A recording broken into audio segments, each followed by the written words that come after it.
Nanado don't go Akuffo Addo. And then we catch it. Like, why am I Suban? I say Mua Suban. Wow. As I say, Jimmy now, who just say, ya won't minister Nipana who, so I doing a woo. I was Ghana for Mebunu, Ghana youth and Yabri pa. Omaya Brenwaso, Mampenyo Teso, and another Danko Akuffo Addo. Omanya Brenu see pass Argentina. Omanya Musica, Echo to Chacha, Echo Cha bet. No Omo Nanado say, Omo Semi to tax 10% at the Atim the day so much Nanado and dear, Anweden, Nanado, into Timida. Adenta wonya de mine epe enfamomo na wan yi akai abu ko fa so ndwe enko na ogisa atem de die we e de akwako sabi pension anase rent na nado tenase na dwene ko akiri na ye bibi fa ho because we de ano ehye abusa my bet won sansam ya branta bi edatem de die a ko twiko breman aka ne bo so asem edatere Ghana mampanyini na ese amanfo se enkoche abranta na tie abranta no musem wi se enkoche no anase ye nya ne de a obeta adwempan no so e de ato aso. Nanado don't go Akuffo Addo. And then we catch it. Like, why am I Suban? I say Mua Suban. Wow. Once I start to know, me part them the day, but you, master, you are exhibiting the character. You and your ministers, you are exhibiting the character of animals, straightforward. No apologies. What is the guarantee? Say bet no one. What is the guarantee? Say bet in baby. Huh? Only the kind of money we are investing into the bet. Now, maybe so. Say. Bet companies near here. We look at all those money and we found some amount of money to us. No, you will not do it. What makes your toe boots me? Toe boots are day in, day out. There is a guarantee, say, this brown and also umpe. Now bet me 2021 and I made 1,300 though. From that time, me be here. Now you have no idea. Now over 10%. I said you. Who ya say uponya ni power because what is say nkuko what is say mwa na ya omudi dia na so mu yonku ba na omu pam no ma jedo nesi ho na omu pam omu what is say omu pe Akuffo Addo oni ministers na mu ti say omu what is say mwa because in fact I bomb me down sika bebebe mo wi nyina echi nu like yes mo say Bank of Ghana mo wi sika bebebe nyina echi nu mo jesi ho na mo san so edi echi takra there is no guarantee say bet in the bia or because the whole season crab no di back kumpoye the whole season no di bet no di 10% kumpoye but wo jimie asan say we jimi na wo just say ya wo minister nipa na wo say adun na wo minim na don kwa Akuffo Addo me say emre bi beba na emre no adura wie na prepare because we jimi wo nyansa wo fam and na me so wo nyansa wo fam because to boot no ode jabet nesa fa to boot ni bra ja lotto no ja lotto kran obi twa lotto 10 years me kran bo ndi bi ye we cha into the Akuffo Addo maybe so we calculate losses ni na extra percentage be ma na na bramo ya to man ma ya youth no ya ni and that's so bia Ghana this my Ghana tie for am so fa adwempan aka Enkrata Mukinkon aka Fufukin aka Bema Yemfa Yire enye fom aka Mtod Omotie Mr No Pressure udi mecha pressure be de fa na safre Mr International Man ye kasa kire wiase na bi mu so kasa kire eyem namfo abusua ye de mika kotie ensem ya brand de be tudwa ewo my bet nsem hu say Nanado ene ne mpanyimfo atena ase so mba be 10% tax I the efrim na on say da bia na ye kasa Ghana for edidi mpanyimfo atem omu didi mpanyimfo atem batem de bi wo a ewo nyina so tienie pa atem de bi wo a ewo nyina so ya na ye ka kirom se ne obi wo monye de omonte so de panyinete na se panyine no omwaw na se panyine no enioma a wo ye no se bi eyaw na wo san edidiw asa na ado bai so we bu Ghana youth no ana so we bu Ghana man ni nyina asa bro musu because we dey we na ado I too desperate for sa president no baso no obabeta so na anu edene na ado dan Akuffo Addo no I too desperate for sa akonwa na opeso betena so no etena na ado ye bibia kakasa bia opeso ka a odbenya sa akonwa no nokra nyame anim so no Ghana for dom re ehye ne mu Ghana for gina na ado ye de edie na gide ne nyina echi no na ado ama Ghana for ensa aye de esifom wodi Ghana for hwiamo sabi enye bia o kasa bia mkwakoye national cathedral sa no man nyina fa so bia ni so sa national cathedral enfa adwuma mere obi at the end no asofo no mo ho na omo bu ni professor na ado wajom tax awie na Akuffo Addo asofo no mo Ghana na ene sabi sunsun so alefo no mo Ghana na omo bu o man ne fa so omo gine pesika di no omo kunkum nipa rough no wajo omo tax awie na youth no ese wo mpadua mo omo ye nyina no ye ka kire youth so omo nya abotere na ye de na nado de ejine di obeye nyuma ye da mo se na enim se na nado de obabu ya ye de abra yesu ena wo te aburochire na wo de campo ekọ Ghana ano e de ne untimi enyi wo ha bo ho nso we nyina nado be sha aburochire fo nyina abo se so obetena so nko ade sa no ma we nyina no obetete so se na nado e ba so no first 4 years no na wo da nipa the first 4 years no speedy up no nya the second time no we na nado wate ada na nado Akuffo Addo enim no wate ada se de Ghana youth ni abre na my bet instance na nado se wo gi tax free eye kan se bet company no wode da na nti individuals na wo se beje sa 10% tax no e kanya bone yo se kro bia de otimu a utua tax me jamani yamti bosume so me pay yetime tax me koto ade sa tem tax but sa tax no mote no omo de ye ne wapa e okro num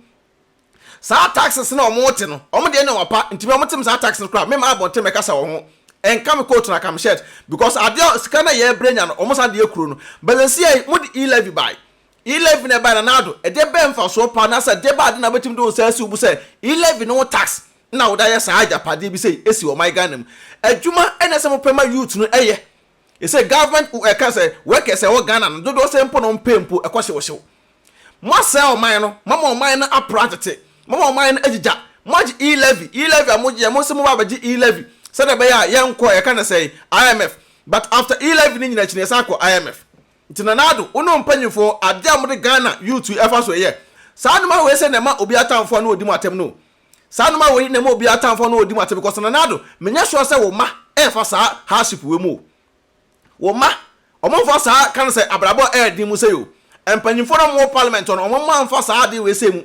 enti say bi omo na omo to omo koto aba no a omo kasa mo se enko che omo ntum jente se ko cha brante ntum ade nte waka na bo so asem adenti a wodi mampanya besi so mampani na odine si so mampani ne anya ade a ope efa ma no wosimu mbia nwuma na youth nya binye adwuma na nado ate ada ade e wo wese na nado be na nado no ate ada na we nyina chi no na wo sabi o nipa na nyina sika kwa akoto bet akoto no chacha a kan sampanyi fo no si na nya adwuma bra bro chira bere chacha amanfo do musika to esikafo do wo kromu ano e week bi obi akoto kan say lotto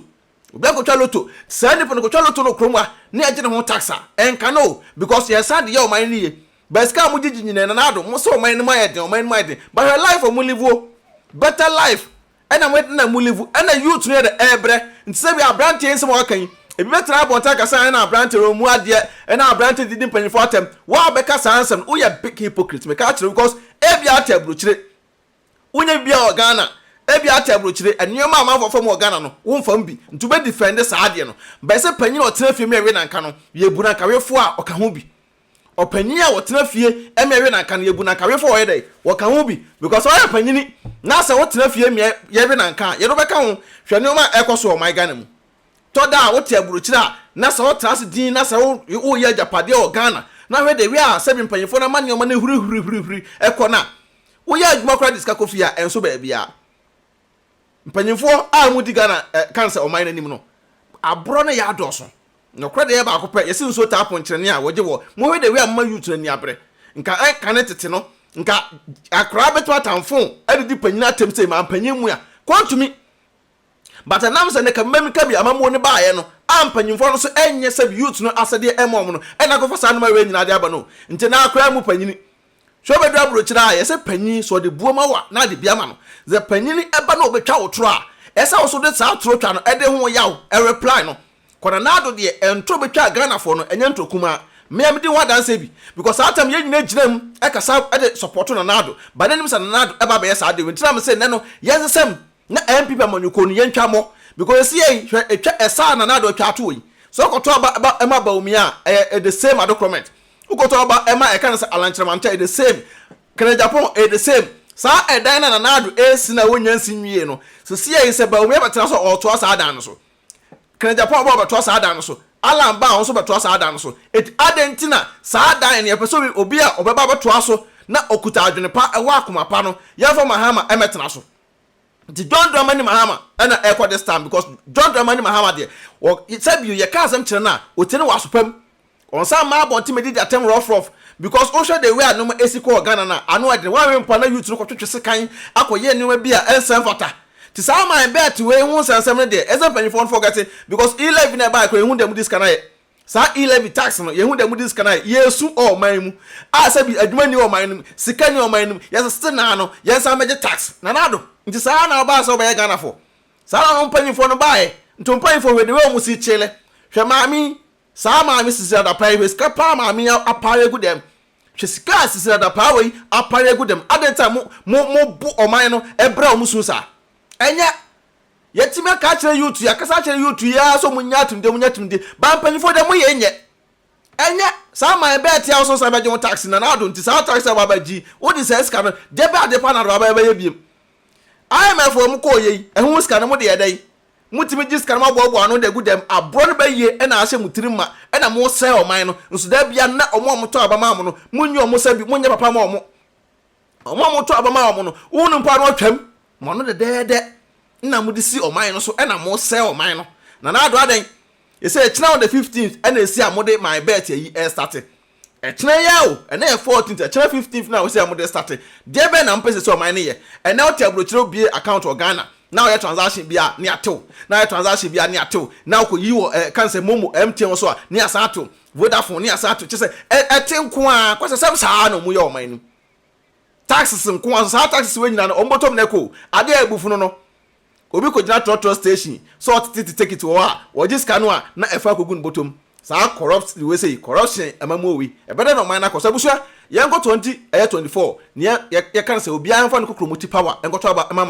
mama de kasa kire no betie na nya sa na ado ne MPP amanyuko de ya bremo abusua de ni adwepan na ba so a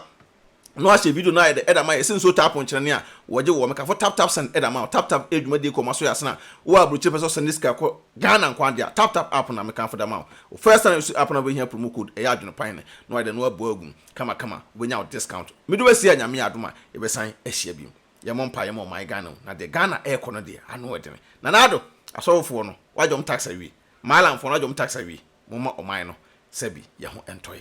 peace out. Addo, mi kokro ma ba o. Na mpato ko edo he ma. Mi wo fa bie mo se me send ni ska wo Ghana.